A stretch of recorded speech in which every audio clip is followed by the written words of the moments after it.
हर budget में नई tax regime चमकती है, लेकिन सवाल वही है कि पुरानी टैक्स रिजीम का क्या होगा। पिछले कुछ सालों से सरकार का ज्यादा ध्यान इनकम टैक्स की नई टैक्स रिजीम पर रहा है। हर बजट में वित्त मंत्री निर्मला सीतारमण ने नई रिजीम को बेहतर और आसान बनाने के लिए बदलाव किए हैं। टैक्स स्लैब बदले गए, टैक्स रेट कम किए गए और इसे डिफॉल्ट विकल्प बना दिया गया।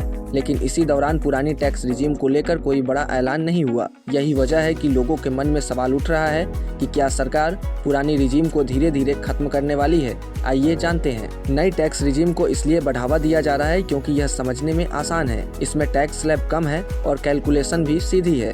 हालांकि इसमें एक बड़ी कमी है। इस रिजीम में HRA, home loan, education loan, ATC जैसे डिडक्शन और एग्जेम्पशन नहीं मिलते हैं। शुरुआत में टैक्स पेयर्स ने इसी वजह से इसमें ज्यादा रुचि नहीं दिखाई, लेकिन समय के साथ हालात बदले हैं और अब बड़ी संख्या में लोग नई टैक्स रिजीम चुन रहे हैं। इसके बावजूद पुरानी टैक्स रिजीम पूरी तरह खत्म नहीं हुई है। टैक्स एक्सपर्ट्स बताते हैं कि आज भी करीब 30% टैक्स पेयर्स ओल्ड रिजीम का इस्तेमाल कर रहे हैं। खास तौर पर वे लोग जो किराए के घर में रहते हैं और HRA क्लेम करते हैं या जिन पर होम लोन और एजुकेशन लोन है।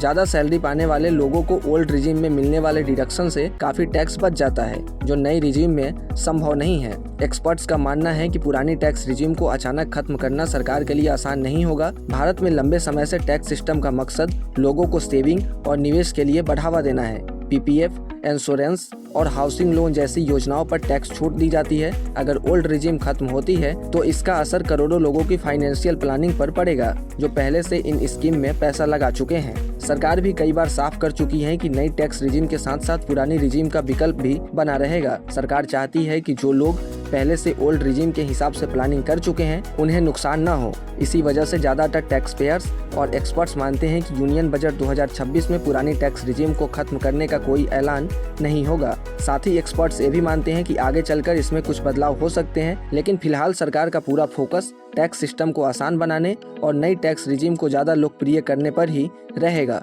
बजट से जुड़े तमाम अपडेट और शेयर मार्केट से जुड़ी तमाम जानकारी के लिए आप बने रहें गुड रिटर्न्स डिजिटल के साथ।